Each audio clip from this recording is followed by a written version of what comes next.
며칠 전 강연차 울산에 갔다가 장생포에 들린 적이 있습니다. 장생포에는 고래박물관이 있습니다.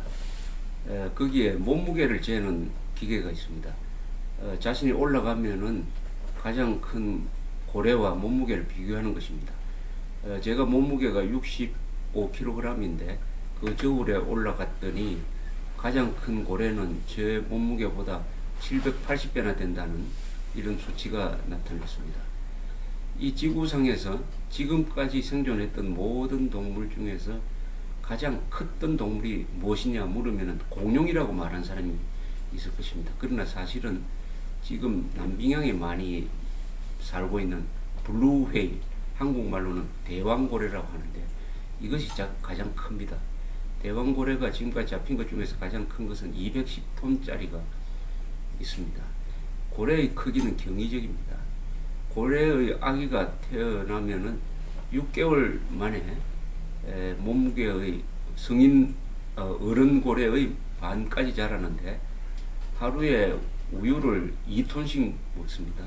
그리고 하루에 100kg씩 자란다고 합니다. 아마 이렇게 현미경으로 관찰하면은 풍선처럼 부풀려지는 모습을 볼 수 있을지 모릅니다. 고래는 가장 큰 동물이면서 또 가장 오래 사는 동물입니다. 이 사실이 최근에 밝혀지고 있습니다. 북극해만 사는 고래가 있습니다. 영어로 보우헤드 웨일이라고 합니다. 이것은 지느러미가 없습니다. 몸이 똥똥합니다. 블루웨일 다음으로 큽니다. 가장 큰 것은 한 130톤, 무게가 한 20m 됩니다. 알래스카 근해에서는 에스키모들이 생계형으로, 요새 생계형이라고 하면 자꾸 이 노무현 생각이 나는데, 생계형은 먹고 살기 위한 뜻입니다. 먹고 살기 위한 포경은 허용합니다. 그래서 최근에 보우헤드 웨일을 하나 잡았더니 거기에 작살 파편이 박혀 있었습니다. 그것을 뽑아보니까 놀랍게도 1880년대에 매사추세츠 주에서 만든 이 작살이었습니다.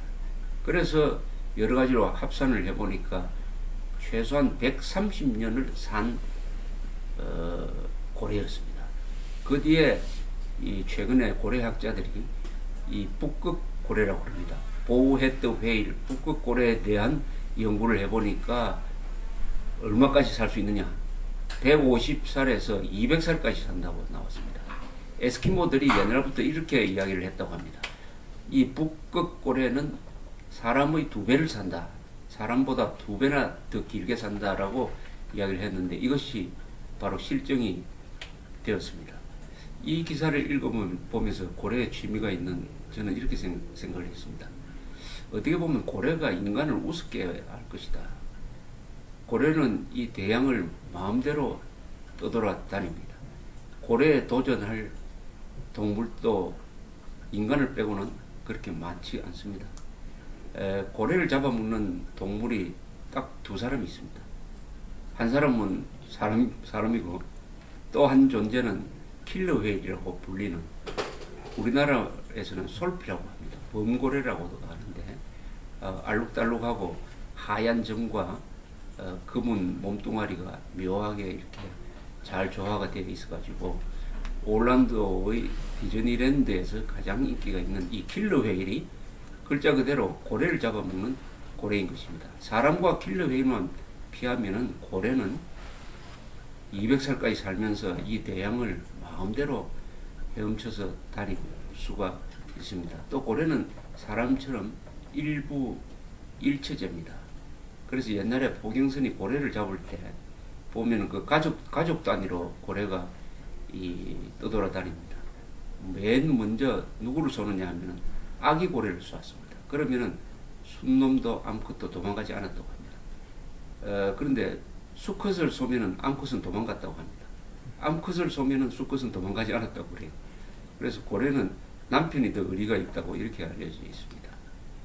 이 고래 이야기가 나왔으니까 말씀인데, 한국은 고래가 많이 돌아다니는 곳이었습니다. 특히 이 동해안입니다. 그런데 세계에서 한국만이 포경업이 발달하지 않았습니다. 포경업이. 그거 이상하지 않습니까? 일본에서도 사람이 직접 고래 등에 올라가서 작살로 찍어서 죽이는 아주 용감한 망취법이라는 이 고래 잡는 산업이 발달했는데 한국만이 발달하지 않았습니다. 그 이유는 고래를 잡아야 할 이유가 없었기 때문입니다. 고래 잡으면은 뭐 돈도 벌 수가 있어야 되는데 조선조의 주작 즉 이 신분 체제 아래에서는 고래를 잡아서 출세도 할 수 없고 고래가 이 바닷가에 표착하면은 이 관리들이 와서 주민들을 혹사를 해서 기름을 다 짜고는 그냥 가버립니다. 나눠주지도 않고. 그래서 고래가 해안에 닿으면은 우리 어민들이 모여가지고 그 고래를 밀어가지고 바다로 살려보냈다고 합니다. 요새 무슨 그린피스와 같은 환경단체원처럼 행동을 했는데 그 이유가 돈벌이가 되지 않고 고래는 골칫덩어리다 이렇게 되었기 때문입니다. 그래서 이사벨라 비숍이라는 영국의 그 여행가입니다. 여행가가 19세기 말에 한국에 와서 이런 유명한 말을 남겼습니다. 한국 사람들은 가난 속에서 보호를 받으려고 한다. 즉 돈을 벌기만 하면은 관리들이 다 착취해 가버리니까 가난한 것이 차라리 자신을 보호하는 것이다. 이렇게 됐습니다. 이런 곳에서 무슨 산업이 발달하겠습니까? 산업이 발달하지 않으면 군대를 크게 유지할 수가 없으니까 결국 나라가 망해버렸던 것입니다. 이 이사벨라 비숍이 유명한 책을 썼습니다. 한국과 그 이웃 나라들, 코리아 앤드 허 네이버즈라는 명작을 썼습니다. 이인호라는 소설가가 번역한 책이 나와 있습니다. 그 책을 보면은 그러나 마지막에 한국에 대한 좋은 이야기를 하나 남겼습니다. 이 사람이 블라디보스톡에 있는 한국 사람들이 그쪽으로 이민 가서 살고 있는 한국인 촌을 한번 방문을 한 적이 있습니다. 그랬는데 놀랍게도 조선의 마을과 전혀 다른 신천지가 거기 있었다고 합니다. 깨끗하고 열심히 일하고 정직하고 어떻게 이런 차이가 났느냐. 같은 한국 사람이 한반도에서 사는 사람보다 블라디보스톡에 와서 살고 있는 사람들이 어떻게 이렇게 선진대 생활을 하고 있느냐. 그 이유에 대해서 이사벨라 비숍은 조선조적인 착취 구조에서 한국 사람들이 벗어나기만 하면은 이 블라디보스톡에 사는 사람처럼 인류 국민이 될 것이다. 이렇게 예언을 했습니다. 이 예언대로 우리 그렇게 되었습니다. 즉 1948년 이후에 조선조적 봉건 체제가 붕괴되고 자유민주 체제가 들어서니까 경쟁을 하게 되고 기회가 주어지고 국가가 열심히 일하는 국민들을 보호하고 하니까 한국 사람들이 날개를 달았습니다. 그렇게 해서 오늘날 이런 나라를 만든 것입니다. 고래를 보고도 잡지 않았던 우리 국민들이 이제는 온 사방을 돌아다니면서 온 세계를 돌아다니면서 이 지구를 품 안에 안고 고래를 사냥하러 이 세계를 지금 돌아다니고 있습니다. 고래 이야기로 시작돼서 결론이 아주 애국적으로 났는데 저는 고래를 이야기하면 항상 옛날에 그레고리 팩이라는 배우가 주연했던 모비딕이라는 영화를 생각납니다. 국민학교 때 아침에 들어가서 3번이나 본 영화인데 그 영화의 주인공이 에이하브라는 선장입니다. 멜빌이라는 사람이 쓴 책이 모비딕입니다. 그 모비딕을 많은 사람들은 무슨 그런 고래가 있느냐 이렇게 생각하는 모양인데 모비딕을 백경이라고 합니다.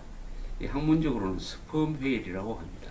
향고래입니다. 이 머리에 아주 그 값이 비싼 용연향이라는 그 향이 들어있고 이것은 화장품에 씁니다. 그래서 비싸게 먹힙니다.